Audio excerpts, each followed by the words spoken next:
نحمده ونصلي على رسوله الكريم اما بعد فاعوذ بالله من الشیطان الرجیم بسم اللہ الرحمن الرحیم السلام علیکم ورحمۃ اللہ وبرکاتہ۔ خاموش بیماریاں جو انسان کو اندر ہی اندر گھن کی طرح چاٹ جاتی ہیں، جس کا یہ چاٹ جانے کی حالات اس وقت پیش آتے ہیں جب بندہ بولتا ہے مجھے فلانا مرض ہے تو صحیح، پر میں اس کی کیئر نہیں کرتا، میں اس کی پرواہ نہیں کرتا، ٹھیک ہے نا، میں تو کوئی بھی دوا نہیں کھاتا۔ جس قدر فخر سے بولتے ہو اس قدر فخر سے پھر گھر والوں پہ جو بہت بڑی بلی فٹ ہوتی ہے، ان کے جو اچانک چند سو چند ہزار کے بجائے جو لاکھوں روپے ڈوب جاتے ہیں، وہ اس وجہ سے ہوتا ہے کہ آپ کیئر نہیں کرتے، ٹھیک ہے۔ تو کیئر کرنی ہے۔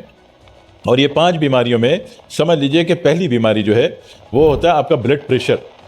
ٹھیک ہے۔ بلڈ پریشر میں جہاں آپ احتیاط کریں گے، اعتدال سے زندگی گزاریں گے، وہاں اس کو کنٹرول بھی رکھیں گے،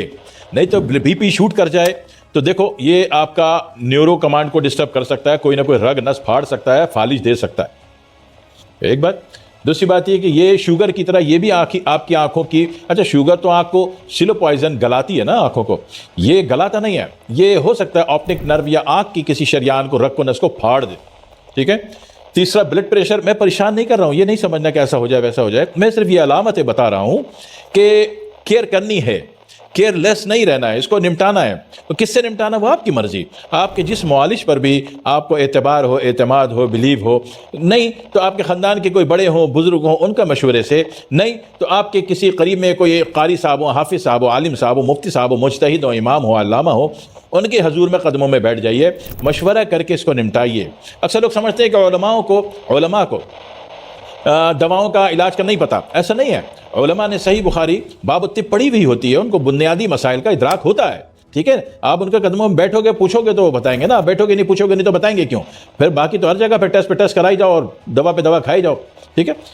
تو ان بڑوں سے، مکاتب فکر سے آپ رابطہ کریں گے تو مشورہ کر کے اس کو کیئر میں رکھنا ہے، ٹھیک ہے، کیئر لیس نہیں ہونا ہے۔ دوسری بات، یہ دل کو بھی نقصان پہنچاتا ہے، کبھی کبھی ہارٹ بیٹ اتنی تیز بڑھا دیتا ہے بی پی، یا اتنی سلو ڈاؤن کر دیتا ہے کہ ہارٹ فیلئر ہو جاتا ہے، ٹھیک ہے۔ تو یہ سارے نقصانات بی پی کے۔ دوسرا، خاموش قاتل، جو دشمن کا ایجنٹ آپ کے اندر گھس گیا ہے، وہ جو ہے آپ کی شوگر ہے، ٹھیک ہے۔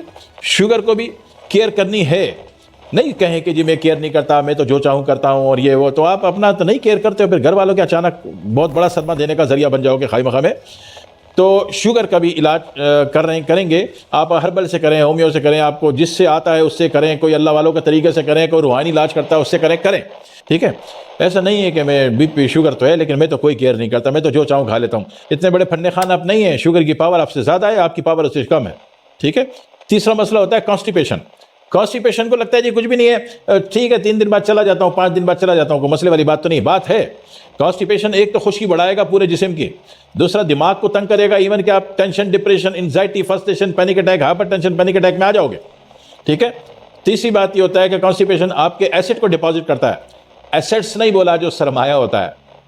ایسڈ، تیزاب، تو یہ قبض، یہ سارے معاملات دینے کے ساتھ ساتھ سدے بھی پیدا کر سکتا ہے، اور وہ جو سدے جب کراس ہوں گے 3 دن 4 دن بعد تو ٹیشو کو پھاڑ دیں گے، آپ بولو گے بواسیر ہو گئی، ٹھیک ہے۔ اور سدوں نے اندر کھانا اگر کہیں پھاڑ دیا اور زخمی کیفیت سڑ گئی اور پیپ بن کے وہ فیسٹولا دے دیا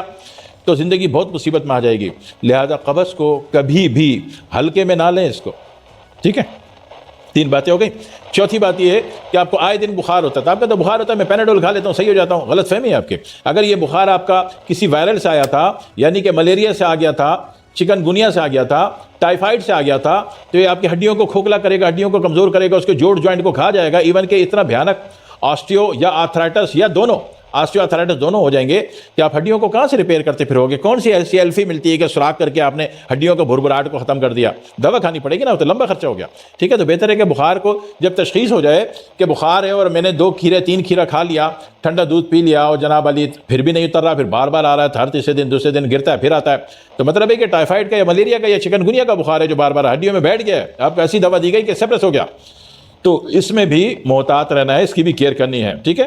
اس کے بعد ایک بات، نزلے کو لوگ سمجھتے ہیں کہ نزلہ وقتی چیزیں ہو گیا، نہیں، نزلے کو ختم کرنا ہے، نزلے کو خارج کرنا ہے، روکنا نہیں، بند نہیں کرنا ہے، سکھانا نہیں ہے، کیونکہ نزلہ ڈیمیج کرتا ہے آپ کا پورے دماغ کو، پھر کان کو بہرا کر دے گا، پھر ناک میں جناب علی ہڈی بڑھا دے گا اور ناک میں سوزش پیدا کر دے گا، پھر حلق میں بیٹھ گیا نزلہ، کیرا گرنا، تو حلق میں تھائرائڈ پیدا کر دے گا، ٹھیک ہے۔ ابھی اس کی مرضی ہے کہ وہ اگر کولنگ یونٹ زیادہ دیکھ رہا ہے تو آپ کو ہائپو تھائرائڈ دے دے، اور ٹمپریچر ویلیو دیکھ رہا ہے تو آپ کو ہائپر تھائرائڈ دے دے، ٹھیک ہے نا۔ اور پھر تھائرائڈ کا جو پانی نیچے گرے گا یوٹرس میں جائے گا تو فائبرائڈ پیدا کر دے گا۔ تو اتنی بڑی بڑی مصیبتیں پالنے سے بہتر ہے کہ ان کو یہ نہیں بولنا ہے کہ میں اس کا خیال نہیں کرتا ہوں، آسرا نہیں کرتا ہوں۔ آپ نے اس کا خیال کرنا ہے، اس کا رعایت کرنی ہے، اس کا لحاظ کرنا ہے، اس کو کاؤنٹر کرنا ہے، ٹھیک ہے جی، تاکہ وہ اپنی اوقات میں رہے، تب کہیں جا کے آپ حالت امن میں رہتے ہو اور بہت بڑی مصیبت سے بچ جاتے ہو۔ والسلام علیکم ورحمۃ اللہ وبرکاتہ۔